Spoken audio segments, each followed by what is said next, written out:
Hey there, Inner Earthlings. Welcome back to Inner Earth School. If you've been a follower of our podcast, you'll recognize that actually it's never me doing the intro. It's usually my good friend and co-host Roman, but today I am turning the tables and I'm taking the hot seat because I'm the one that's usually doing all the talking, sharing, and waffling. But today we're turning the tables and I'm picking up the mic and pointing it at the machine behind the scene who holds all of this together, my co host and good friend Roman. So today we're going to go deep into his world, his journey as a man, as a husband, and as a father of a 6-year-old boy and a 2-year-old girl. So please settle in, get comfy, and let's go Inner Earth style. Roman styley. Morning, brother. How are you? Roman styly. Yeah, I'm really good. Can't deny a few a few butterflies, but I'm excited for this change of scenery and talking about myself selfishly and Yeah. indulgently. Well, I value you as a colleague, as a friend. We've had so many incredible conversations. I love your insights. They've helped me so much over the years. And yeah, like I said in the intro, I tend to do a lot of the speaking. We've we decided that was kind of how we were going to start the podcast and lay it out because you're good at asking questions and I'm pretty good at answering them. And I'm also the coach and the therapist side of the partnership.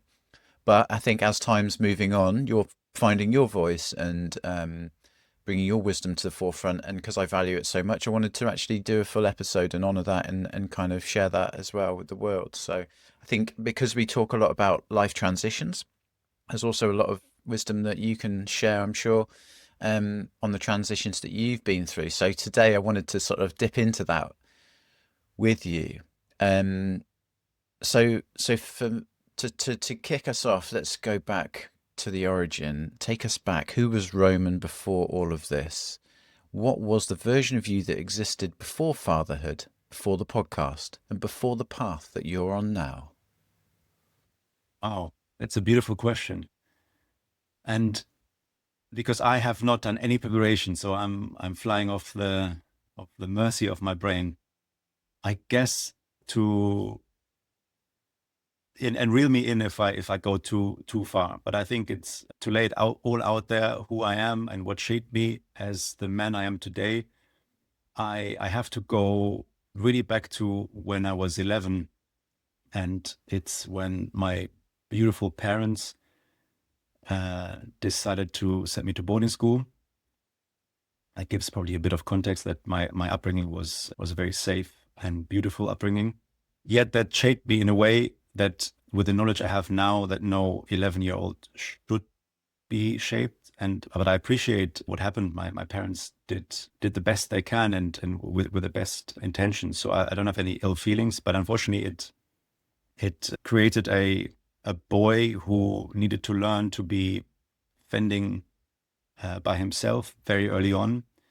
I learned that bottling down emotions is a safe space. Hiding feelings, adapting in situations is much better than living out who you truly are. And this carried through. Obviously, my formative years were very much formed around that, which then, when I entered adulthood, I was outsourcing my information and responsibility, rather. So I was kind of listening to outside voices, what I should do, where I should go.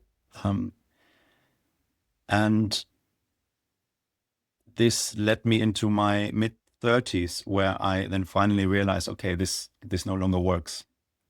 And I still remember very vividly the moment that I was sitting on the couch with Sarah. We still lived in an apartment in the UK. And I said to her, I don't know what to do. I need to go traveling. I need to go 6 months on my own. And in much harsher words than fuck off, you're not doing that. We're about to plan a family. You're not going away for 6 months. Why don't you go and drink ayahuasca? we've been talking about this. There was like a small group of friends that we had and still have, and ayahuasca came up in conversation every now and then. And my understanding of psychedelic medicine was always, this is the crazy thing. Do a line of coke and drink enough alcohol that you can stomach, that's okay. But psychedelics, that's the stuff that makes you crazy. But so then that was my thinking. But through like reading about it and learning about it, I then, like in a very short time, that was I think on a Sunday evening, we talked about it. On Monday, I found a retreat center, and I was sitting in a plane to Costa Rica the next Friday. So speaking of Wow. universal coincidence, and yeah, these two moments, and this is why I've skipped quite a bit. But this young boy having to learn how to adapt in a boarding school setting, all the way up to the moment that I was able to experience the powers of plant medicine. These are the two big kind of shifts in my life. And then obviously, becoming a father is the very worldly other shift. It's the moment when you realize, oh, you can love something outside of yourself and your partner that requires no condition, that is just, it's an innate love that only, I mean, it happens, it can happen and otherwise, but the love for a child is different. So that's another kind of a big focus, I guess. Beautiful, brother. Thank you for sharing that. Yeah, you're kind of ticking off my questions as you were talking then.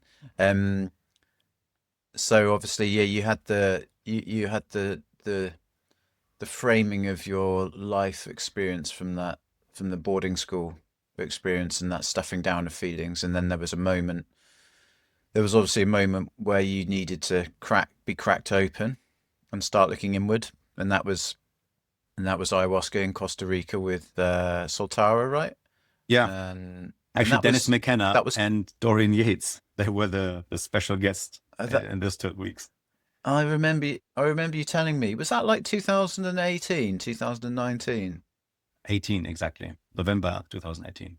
It was like it must have been about a year after because I think 2017 we became friends, didn't we?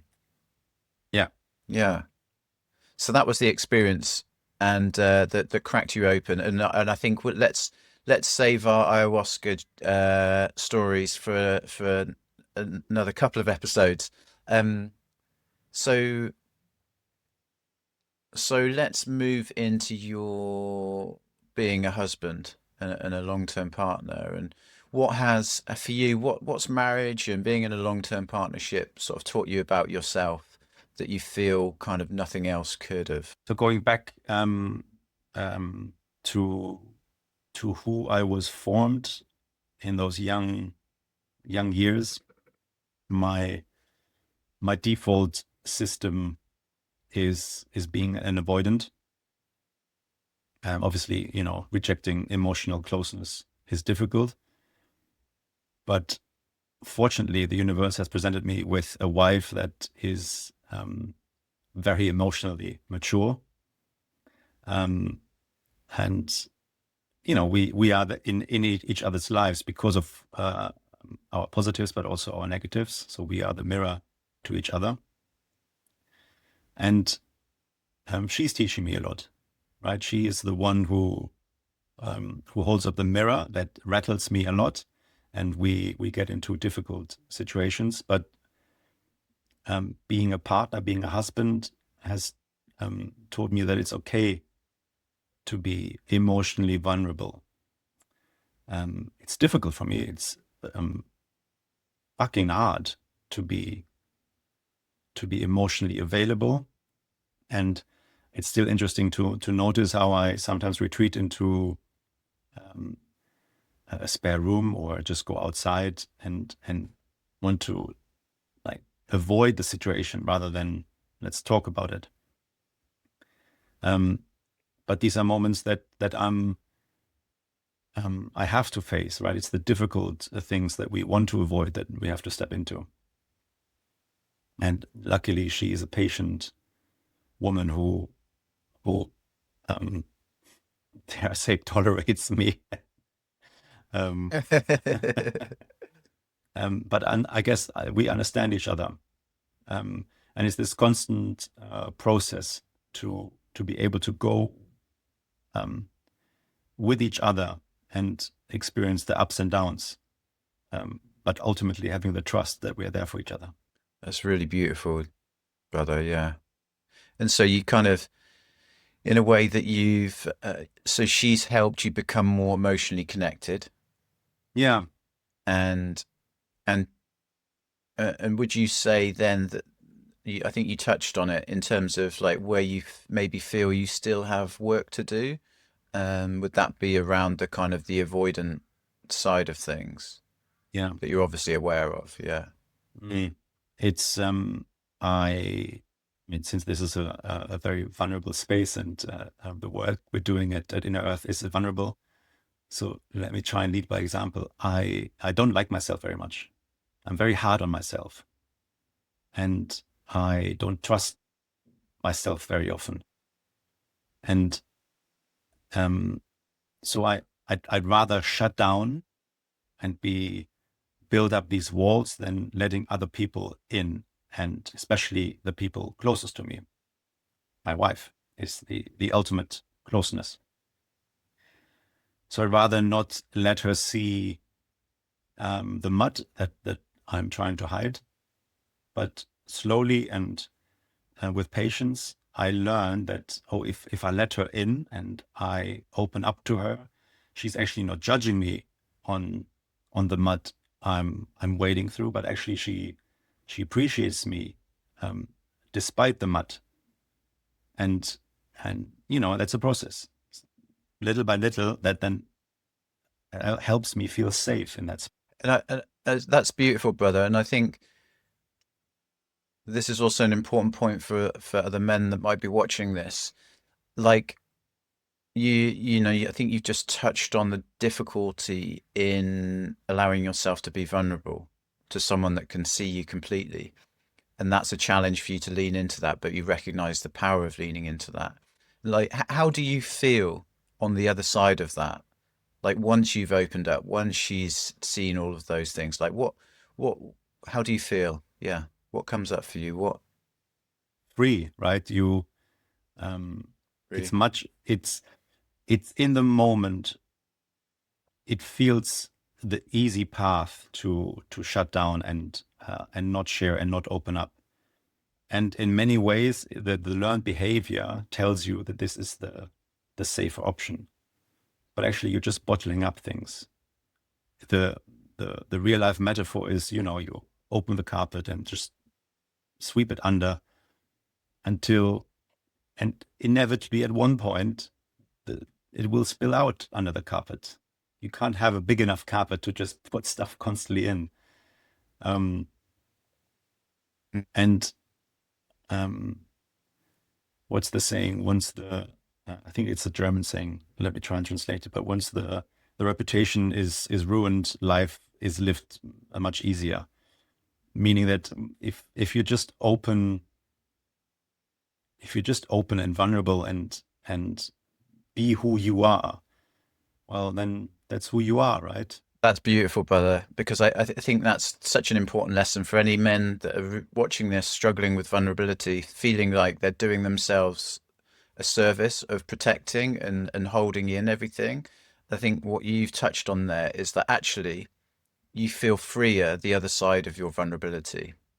And I think ultimately we're all unique as human beings and we all want different things. But I really believe that there's one core desire that every single human being on this planet wants, and that's freedom, freedom to be themselves. And I think you've just touched on what ultimately vulnerability gives you as a man, and what a disservice it's doing to men who are unable to tap into that. What I what I would add to that, and that's beautiful, but the other side or the other part to it is also we all want to be seen, right? The Mm. problem is with wanting to be seen, but avoiding the reality of whatever is, um, building up walls, trying to fit into a different role, playing a role, all that, like it's impossible to be seen because you're trying to be someone else or something else that isn't there. So vulnerability doesn't mean that you have to show up on a podcast and constantly talk about your your shadows and the demons and all the shit that we all carry. But if you carry the shit in a light duffel bag, and if it dribbles out here and there, that's okay, because we all have our issues. Mm. And and I think what I've been doing for such a long time is I've been looking at other men especially, and noticing, oh, they have all got it figured out. So by by pretending to be strong or pretending to be a certain way, I can just um, um, replicate that behavior. But it's like outsourcing responsibility, and it's only through, I guess, being vulnerable. Most and foremost means being vulnerable to yourself. Just be honest to yourself.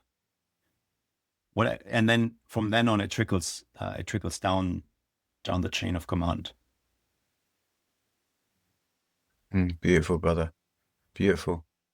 I'd love to shift gears now into fatherhood, because that's one thing that we don't share. Like, I haven't become a father yet, Mm. and it's something that fascinates me, and it's not something that's been totally taken off the table for me.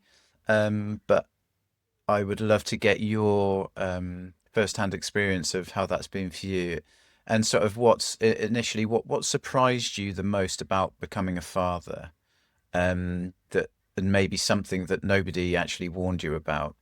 Well, I started, or in the opening monologue, or let me call it in your words, the opening waffle. I said it's the It's your chance today. yeah. I said the love you experience, and love never comes on its own. You are also confronted with an extreme amount of fear, and the fear is justified, right? Because to you want to do it right, whatever that means. And I've come to learn now that it's impossible.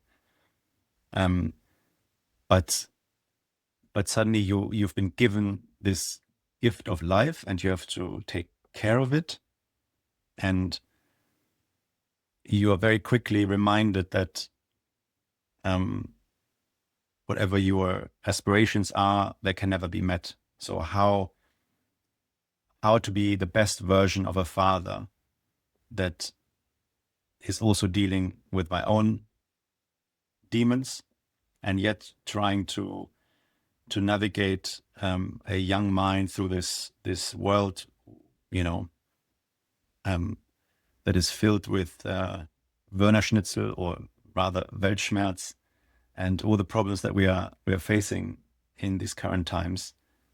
Um, I'm not sure if I'm answering your question, but someone like everyone talks about the upsides of fatherhood and parenthood, and yes, they are tremendous, but also it's fucking hard.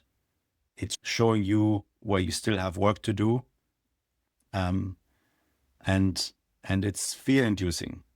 And I've met like what I usually describe parenthood is, it's on the one hand it's the most amazing experience you can have, and yet it's the most terrifying experience you can ever have, and those two coexist simultaneously. They're juxtaposed, but they coexist, and to wrestle with them at any given time. Right, I come back from by my 3D work, I come home at around 6 o'clock and I open the door, and then there's this 2-year-old little girl who runs to the door. Daddy! This, it's enough. All the annoyance you had back then just gets wiped out immediately. And then the 6-year-old kind of, trying to be the cool boy at the table, plays with the Lego and just says, "Hey, Dad," but still, they're happy to see me. And these are the moments that are just, they fill my heart. And on the other side, you have moments where you are, tomorrow, my 6-year-old is going for the first time on a school trip. And, you immediately go like, okay, what could happen there? And will he be okay? And what do I need to prepare for him to do? Like, all these thoughts, and it's constant kind of battle with those. Wow. That's beautiful. Thank you for sharing that, bro, Sure. and for putting it in that sort of juxtaposed, coexisting. This sort of it's the ultimate divine dichotomy, and I should think as our partners are such deep mirrors for us. It's like the children take it to a whole new level because there is that added element of fear around their safety and your responsibility and stuff like that. So, um, yeah, that's incredible. Thank you for sharing that, mate. What wonderful insight. And so just to tap into your two children, one being a boy and one being a girl. You've got a son who's 6 and a daughter who's 2. So for you, how's parenting a boy versus a girl been different for you or shifted? What's that sort of shifted in you? That's a great question, and phenomenal, because uh, I have deep reverence for that. But one more thing about parenthood that just came to my mind. I read this quote years and years ago, and it goes something like, in regards to children, it like they don't owe us anything. I owe them everything.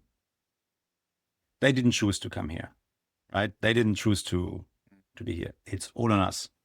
So this takes I don't want to make it doom and gloom, but the responsibility is on us, creating the best possible environment for them. And Yeah, the only thing, and I don't mean big houses and fancy schools and lots of toys and etc. etc. This, it's purely based on love and compassion to our children. So, leaving that aside, let's move on to the difference between boys and girls. Again, amazing, wonderful insight. Thank you, brother. Um, it is unbelievable, the difference. It's shocking how further on women really are. And you can only see this when you look at the development of a boy and a girl. And so, our boy, 6-year-old Felix, he was our first. So that in itself makes, he's born in August 2019. So not long before the Corona pandemic hit, that changed a whole lot for parents as a whole, but for kids mostly, right? They grew up in a very weird time and very, very connected to the parents. So they weren't able to have the immediate exposure to play groups, playgrounds, kindergarten, etc. It was the first 2 years were just in a microcosm, which is not necessarily bad, because many societies actually do it this way. They say the first couple of years is really meant for the immediate cocoon to for the life to grow. But we notice it, especially in him. And of course, first time parents means that you're trying to be perfect, not doing any mistakes. The first time he fell off the bed, it was the major drama, and you behave this way, right? Oh my God, do we need to call the A&E and the ambulance? I mean, oh my God, he might die now. Huh? Fast forward 3 years, little girl falls off the bed. You look around, yeah, she'll be all right. And and it gives a completely new lightness to parenting. So what I'm trying to say is that there are some elements that you become an easier going parent with a second child. But seeing her, and I think I mentioned in a recent episode, that he's 6 now, she's 2. She's already more advanced than the 6-year-old. And I'm glad that they can't listen to this because they probably hate me for it. Or she will love me and he will go like, Dad, come on, I'm quite cool. Yeah. But but like in the morning, he lies on the sofa when we need to dress him for kindergarten, and mommy dresses him, right? Because he's mommy's special boy. In the meanwhile, Florence is sitting on the stairs, putting on her shoes, her jacket, and kind of brushing her teeth. Meanwhile, and it's unbelievable how advanced she is. So going back to the, I'm not entirely sure how much is also second child, but also how much is girl and boy. I think that there is girls are naturally a bit further. Yeah, I think we recognize that at school, probably all of us, don't we? Mm. But it's really interesting you explaining that situation, because that was like I'm 4 years older than my brother, and actually that what you've just explained there was kind of like a carbon copy of the stories that my mum has told me, how my brother would be sat on his bed with one sock on, one sock off, staring out of the window, daydreaming, and I'd be downstairs neatly dressed, ready to go at the front door, and my mum would be like screaming at my brother, like, "Get ready, we've got to go," kind of thing, you know. So I don't know whether that is a sort of second child sort of scenario there, but I'm sure she's will will definitely be emotionally and more intuitively advanced by nature, I should think. I mean, Um, sorry to jump in there. In this this emotional intelligence, it's also really there. Even when Felix kind of hits his toe or something, she rushes over and try to nurture him already, like help do something that she learned, like get a plaster or get a cream or something to help him, wow. and this is not, we didn't teach her that.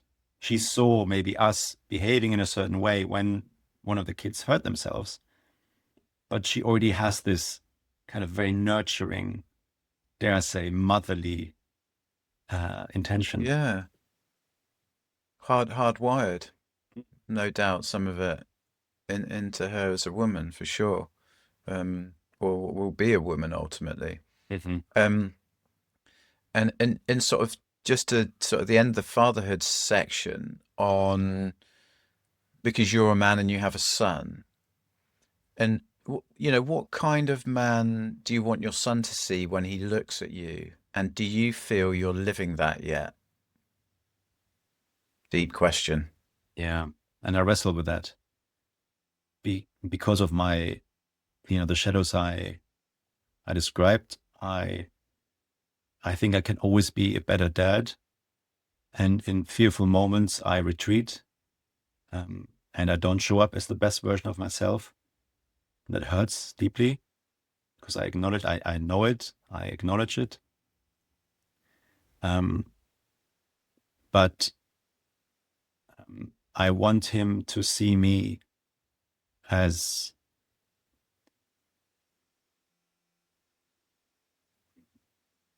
yeah, that is a deep question.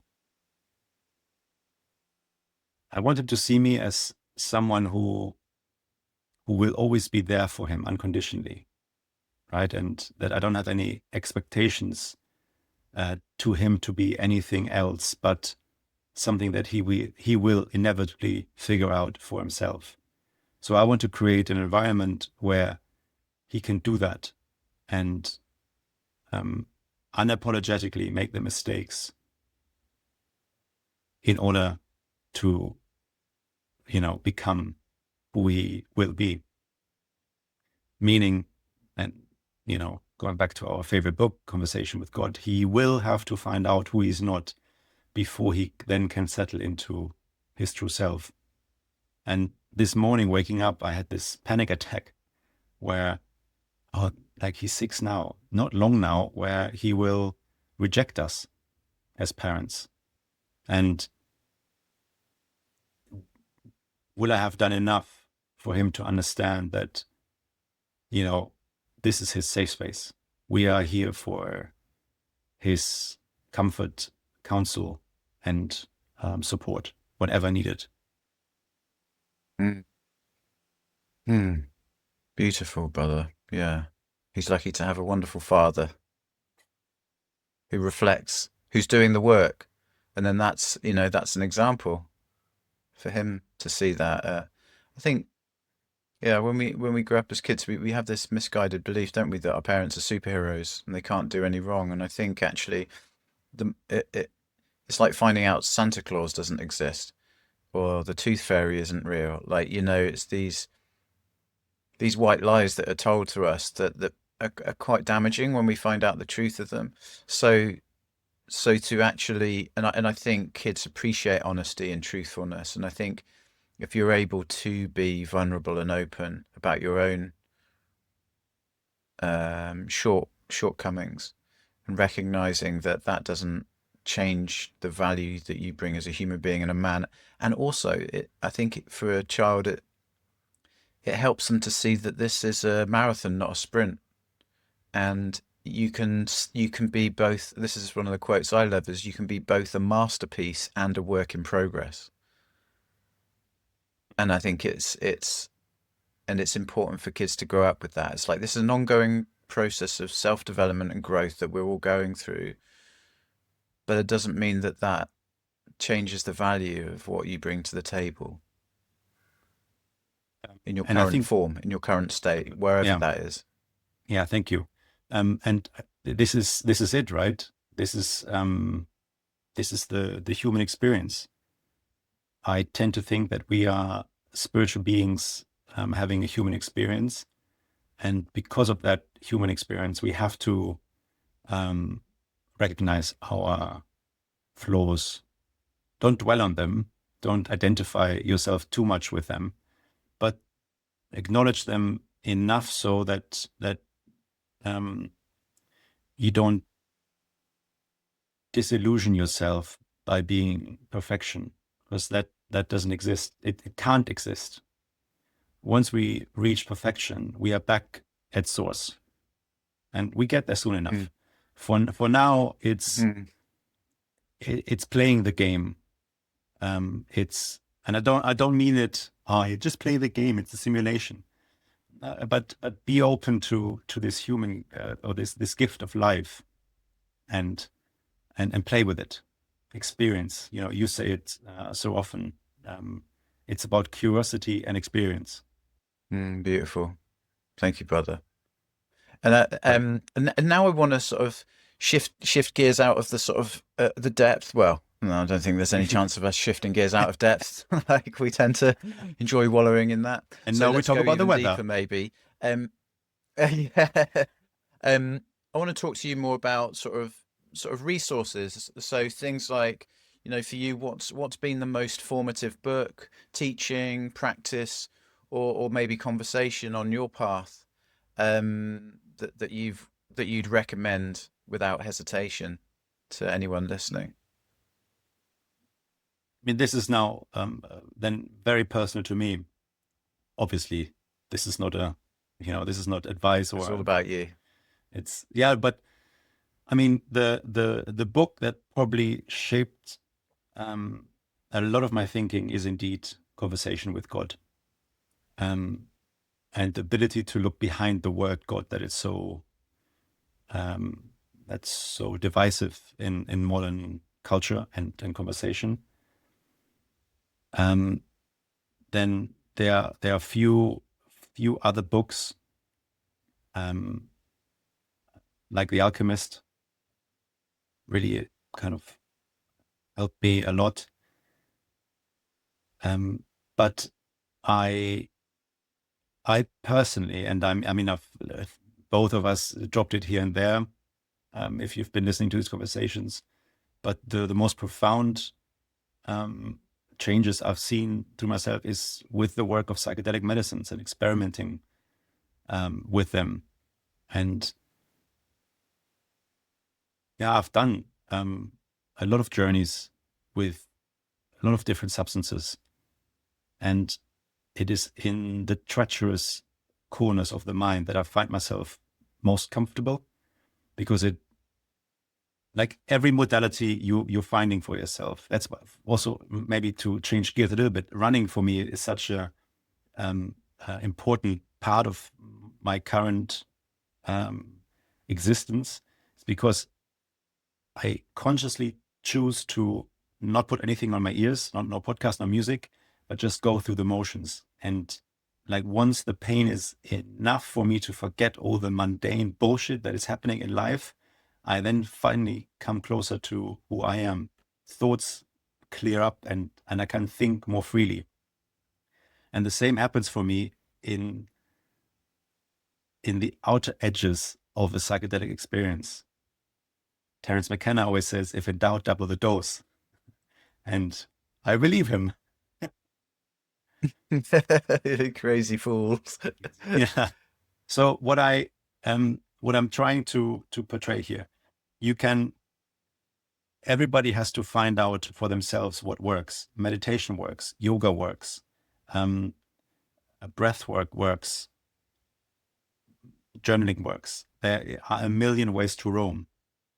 And for me, those modalities always mean that that you are still the driver of the vehicle.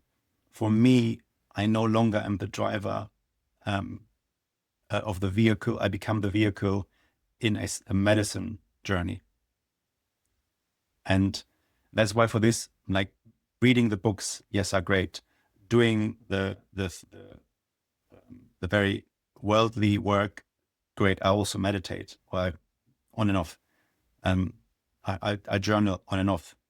But this is the one where I really, those sacred moments with psychedelics is where I learn the most. Does that answer your question? I'm a bit confused now whether I'm waffling on Yeah, no, no, no, psychedelics. it's great. No, no, you've riffed and it's perfect. You've managed to answer several of them actually. And so I think my follow-on question from what you've just shared, because I know we obviously share a deep interest with psychedelics, and have journeyed with them both together and separately.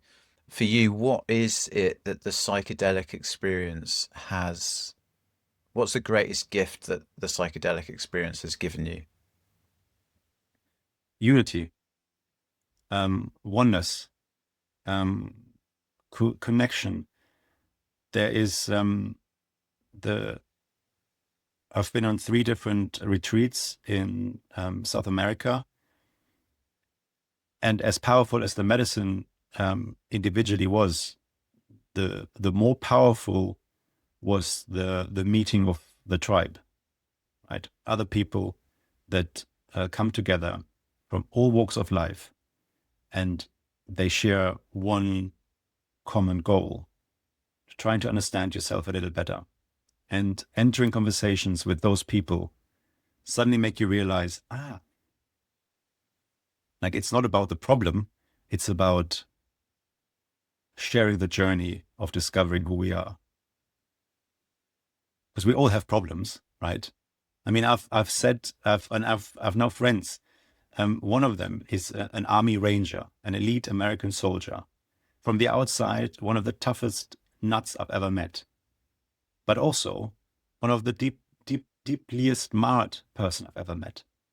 And then now, I don't want to. This is a topic for another time, but really, like, his problems arguably are much worse than mine, much worse than mine. And yet we still share conversation, and we share each other pain points and help each other. And in my weak moments, I'm like, who am I to be sitting here with this Army Ranger who spent 1,500 days in combat zones, seen his friends blown up, etc., etc. And, well, my schooling was a bit tough, and I'm a bit avoidant, and I'm not emotionally available. Poor Roman. Mm. But yet, these are my problems, right? And they're uniquely mine. So I have to deal with them. And these are his problems, uniquely his. But we can still come together and share how we manage these and learn from each other. these are the beautiful moments that only community can give you, and only honest conversation and, again, vulnerability, etc. Beautiful, beautiful, brother. Yeah, all of our unique problems are totally subjective, aren't they? What's uh, what's hard for one is easy for another, and I think it's so important to remember that, isn't it? Mm. Um, well, beautiful, brother. So I kind of want to, as we're sort of edging towards the end now, of this episode, our longest one to date, but it's Yes. been valuable and epic, and I've thoroughly enjoyed listening to you and your insight. So, in terms of now and next, what's the version of Roman that you're currently becoming, and what do you feel is being asked of you right now? Deepen my connection of self, to trust in me, to trust in the people around me, and live as authentically as possible. Right? I think these are the core tenets of the next step forward. And I say authentically as possible because, don't forget, we are humans, and we are constantly challenged in our journey to deviate from that, and that's normal and natural. And this is the how we learn constantly, and trying to play the game. So yeah, that's how I would answer that question. But it's a great question because it puts me a bit in the spotlight again. Yeah, and sometimes it's hard to answer a question like that when that version is currently in form, being formed, right? And and and as we sort of wrap this episode up, I would like to ask the sort of final question to you of like, what would you want the inner earthlings who are listening to this, especially the men, just to take away from your story today? Which is not the doing something in the absence of fear, but doing it because there's fear. And this is still something that holds me back at times. Fear is something that guides me in the wrong directions in my life. And don't be scared of it. I guess also we shouldn't be shy of talking about the transitions we are constantly going through, and being open to the transition that is ahead of us. And this requires courage because of fear. We will always find ourselves in the transitions, mostly because something in us doesn't feel right. Yeah. Beautiful, brother. Thank you for sharing your insight and wisdom today. I've thoroughly enjoyed sitting here listening. It's been a really enjoyable experience. And and to the listeners, to anyone, man or woman, going through some kind of life transition right now, um, we have two programs: the Evolving Man and the Awakening Woman, that are there to help you navigate the different life transitions that we go through. We don't have the answers for you, but we ask the right questions so that you can find them within you and to go on a journey of self discovery and integration to help you move through the messy middle and into the new beginning. So that's it for me now. No doubt Roman will be back at the helm in our next episode. And as it's been all about Roman, I'd just like to ask him if he's got any quotes or little droplets of wisdom he'd like to play us out with. No pressure. Over to you, buddy. I thank you, Adam, from the bottom of my so deeply marred heart. I thank you for this episode. It's been really beautiful to talk about a few things. I'm sure there's more to come. Maybe we can turn the tables and do a vis-a-vis style episode. And in terms of quotes, no, I think I said enough, but my gratitude out to you, to what we're creating here, feels meaningful. And I hope it shows, and I hope it's coming across. It's coming from a place of love and not of fear. 100%. And the words of one of our favorite teachers, the great Ram Dass, we are just walking each other home. Till the next time, Earthlings. Peace out. Bye bye.